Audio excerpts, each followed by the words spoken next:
Global defence TV के नाज़रीन अस्सलाम वालेकुम। दोस्तों, आज की इस वीडियो में हम आपसे शेयर करेंगे कि अक़वाम मुत्तहिदा को अपने कंट्रोल में रखने का अमेरिका का ख्वाब अचानक से कैसे टूटता हुआ नजर आने लगा और इस सिलसिले में CPEC यानी चाइना पाकिस्तान इकोनॉमिक कॉरिडोर और BRI यानी बेल्ट एंड रूट इनिशिएटिव का क्या किरदार है। इसके अलावा आपके साथ शेयर करेंगे कि एक अमेरिकी वफद ने इंडिया के खिलाफ इतनी सख्त रिपोर्ट क्यों जारी कर दी है और इस रिपोर्ट में नरेंद्र मोदी, अमित शाह और इसके दीगर कैबिनेट मेंबर्स के बारे में क्या इंकिशाफात किए गए हैं। हिंदुस्तान ने सदर ट्रंप के हालिया दौरे पर 100 करोड़ से भी ज्यादा रकम खर्च कर दी थी मगर कुछ काम न आ सके। आज की इस वीडियो में हम आपके साथ ये भी शेयर करेंगे कि क्या अमेरिका एक दफा फिर से मोदी और इसके हमनवा लोगों पर अमेरिका में दाखिले की पाबंदी लगाने जा रहा है या फिर हिंदुस्तान की CPEC और BRI के खिलाफ नाकाम कोशिशों को मजीद तेज करवाने के लिए सिर्फ दबाव डाल रहा है। अगर ऐसा है तो व्हाइट हाउस समेत तमाम अमेरिकी इदारों ने मोदी समेत इंडियन ऑफिशियल्स एक साथ ट्विटर के अकाउंट पर अनफॉलो क्यों किया है। क्या ये हिंदुस्तान को आलमी सतह पर तनहा करने की हिकमत अमली का एक अमली नमूना है या सेफ्रॉन टेररिज्म के रद्द अमल। इसके अलावा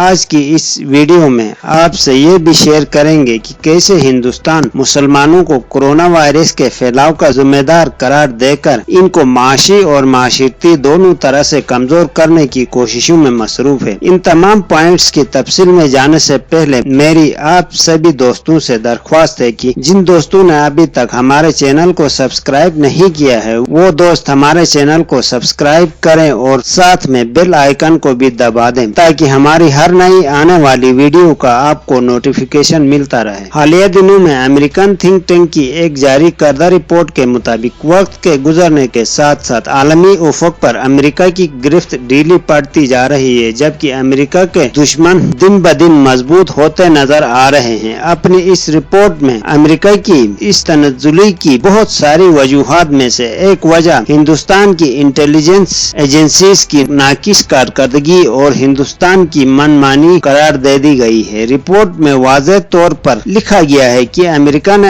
अपने चंद एक मकासद की खातिर हिंदुस्तान को इस खित्ते में पूरी तरह आजादी दे रखी थी जिसमें से चंद एक ये है। दुनिया के किसी भी कंट्री को ईरान में इन्वेस्टमेंट करने की इजाजत नहीं मगर अमेरिका ने हिंदुस्तान को चाबहार पोर्ट पर इन्वेस्टमेंट करने की इजाजत दे दी। इसी तरह अमेरिका ने कश्मीर में होते मजालिम और इंडियन सिटीजनशिप लॉ को भी नजरअंदाज कर दिया सिर्फ और सिर्फ इसी लालच में कि हिंदुस्तान की मदद से चाइना के एशिया और दीगर खित्तों में बढ़ते असर रसूख को कंट्रोल किया जा सके। इस सिलसिले में हिंदुस्तान का पहला काम यह था कि वो किसी तरह से भी CPEC यानी चाइना पाकिस्तान इकोनॉमिक कॉरिडोर के प्रोजेक्ट को मुतनाज़ा बनाए और रूस, ईरान, नेपाल और दीगर चंद अहम एशियाई ममालिक को इसमें शिरकत करने से रोके मगर हिंदुस्तान न तो BRI न CPEC दोनों मेगा प्रोजेक्ट से किसी का कुछ भी नहीं बिगाड़ सका। उल्टा तकरीबन $3 बिलियन NDS और दीगर दहशतगर्द तंजीमों पर लुटाकर आजकल रिस्वा बैठा है। हिंदुस्तान और अमेरिका की इस नाकामी के नतीजे में चाइना ने दुनिया के आधे से ज्यादा ममालिक को ग्रुप में शामिल किया और इनमें से लगभग सभी को चाइना में ये लालच दे रखा है कि चाइना इन ममालिक के मुख्तलिफ सेक्टर्स में बड़े लेवल पर इन्वेस्टमेंट्स करेगा, खासकर इंफ्रास्ट्रक्चर के सेक्टर में और इंफ्रास्ट्रक्चर के इन प्रोजेक्ट्स को चाइना BRI का हिस्सा करार दे रहा है और इन ममालिक के सामने पाकिस्तान और कुछ अफ्रीकन कंट्रीज को मिसाल के तौर पर पेश कर रहा है क्योंकि इन ममालिक में चाइना की तरफ से की गई इन्वेस्टमेंट्स ने इकोनॉमिक सर्वाइवल में अहम किरदार अदा किया है। यही वजह है कि बहुत सारे यूरोपीय ममालिक भी आजकल अमेरिकन सदर की चाइना और ईरान के मुतालिक पॉलिसीज को अक्सर मुस्तरद कर चुके हैं। इसका इजहार जर्मन सदर ने म्यूनिख में एक आलमी सिक्योरिटी मीटिंग के दौरान खुलकर किया था। इनका कहना था कि अमेरिका की ये पॉलिसी रही है कि वो अपने मफादात की खातिर इनके एलाई ममालिक को कुर्बान कर देता है। इसी वजह से अब अमेरिका दुनिया में हिंदुस्तान समेत आलमी सतह पर तन्हाई की तरफ बढ़ रहा है। अब बात करते हैं इस रिपोर्ट की जो अमेरिकन नुमाइंदों पर मुश्तमिल एक वफद ने हिंदुस्तान में फ्रीडम ऑफ रिलीजन के बारे में यानी दूसरे अल्फाज में हिंदुस्तान ہندوستان میں مذہبی آزادی کے بارے میں بنایا ہے۔ حالیہ دنوں میں امریکن اسٹیٹ کی طرف سے شائع ہونے والی اس رپورٹ میں ہندوستان کو ان چند خطرناک ممالک میں شمار کیا گیا ہے جہاں پر مذہبی آزادی سرے سے موجود ہی نہیں ہے۔ اس رپورٹ میں صاف صاف لکھا گیا ہے کہ ہندوستان انسانی حقوق کی پامالی میں افغانستان سے بھی آگے نکل چکا ہے اور اس سیکولرزم کے نعرے کے نیچے ہندوستان میں روزانہ کی بنیاد پر ہزاروں دلت اور مسلمانوں کی لاشوں کو دبایا جا رہا ہے۔ اس امریکی وفد نے اپنی رپورٹ میں لکھا ہے کہ سالانہ لاکھوں مسلمانوں کو یا تو زبردستی علاقہ بدر کیا جاتا ہے یا پھر ان کو ہندو مذہب اختیار کرنے پر مجبور کیا جاتا ہے، اور ان تمام اقلیتوں پر ہونے والے مظالم کو سرکاری طور پر تحفظ فراہم کیا جا رہا ہے، جس کی سرپرستی امت شاہ اور خود نریندر مودی کر رہے ہیں۔ فریڈم آف ریلیجن نامی اس کمیشن نے یہ بھی سفارش کر دی ہے کہ ہندوستان کو ان ممالک کی لسٹ میں شامل کیا جائے جہاں انسانی حقوق کی پامالی کی بدترین صورتحال ہے اور ہندوستان پر عالمی برادری پابندیاں عائد کرے۔ اس کمیشن نے اپنی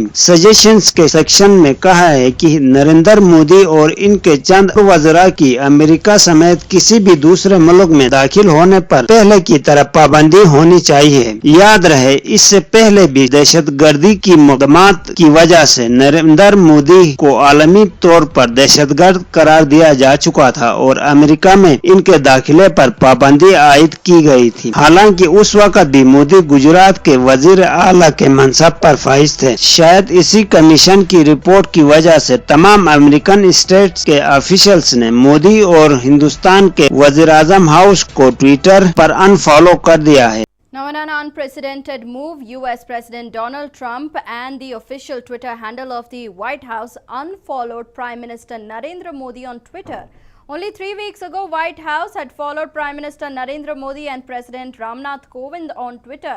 Here is a report.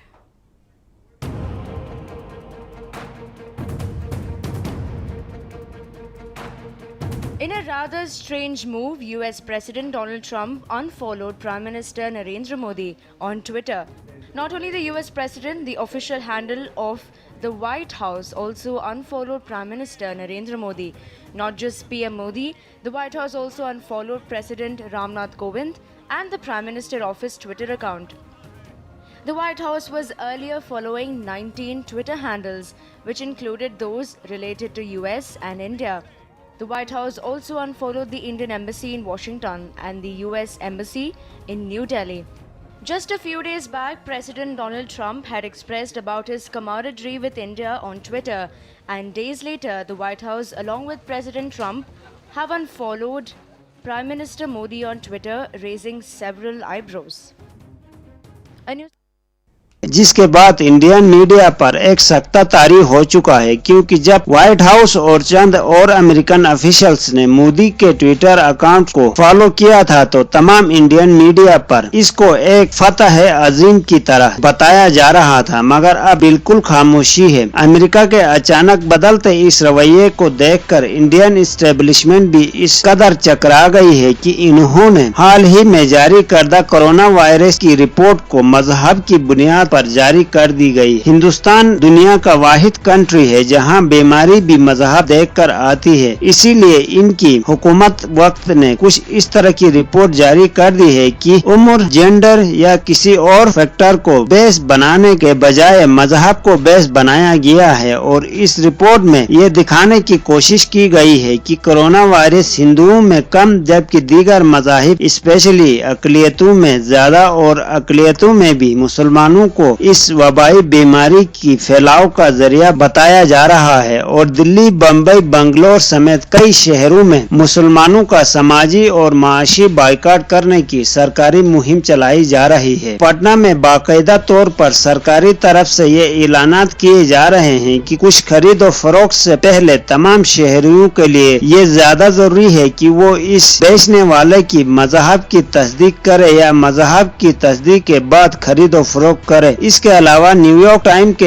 एक रिपोर्ट के मुताबिक हिंदुस्तान में सिर्फ 2 महीनों में कम व बेश 1100 मुसलमानों को सिर्फ इसलिए तशद्दुद का निशाना बनाया जाता है क्योंकि इनका गुनाह सिर्फ मुसलमान होना है। पिछले चंद हफ्तों के दौरान हिंदुस्तान के मुख्तलिफ अस्पतालों से तकरीबन 8000 मुसलमान मरीजों को उठाकर बाहर फेंका गया है क्योंकि सरकार की तरफ से ये इशारा किया गया था कि पहले हिंदुओं का इलाज होगा, जगह बची तो अकलियतों की, न बची तो न सही। इन्हीं दिनों में दिल्ली में 7 मरीज दम तोड़ गए क्योंकि इनको अस्पताल ने वेंटिलेटर पर रखने से साफ इनकार किया था और ये 7 के 7 लोग मुसलमान थे। चाइना और पाकिस्तान के सीपेक के खिलाफ और चाइना के BRI के खिलाफ इंडियन और अमेरिकन साजिशों की नाकामी ने न सिर्फ चाइना और पाकिस्तान के लिए आगे बढ़ने का मौका फराहम किया है बल्कि इंडिया और अमेरिका को भी एक दूसरे के सामने ला खड़ा किया है क्योंकि अमेरिका ने हिंदुस्तान से सीपेक के खिलाफ काम लेने के वास्ते हर तरह की आजादी दे रखी थी, मगर इंडिया इनकी उम्मीदों के आस पास से भी गुजर न सका। इसीलिए अचानक से अमेरिका ने हिंदुस्तान को आड़े हाथों लिया है। दोस्तों आज के लिए इतना ही काफी है। कल एक नई वीडियो के साथ आपकी खिदमत में हाजिर होंगे। वीडियो पसंद आए तो लाइक जरूर करना और हमारे चैनल को सब्सक्राइब करना ना भूलिएगा। Thank you.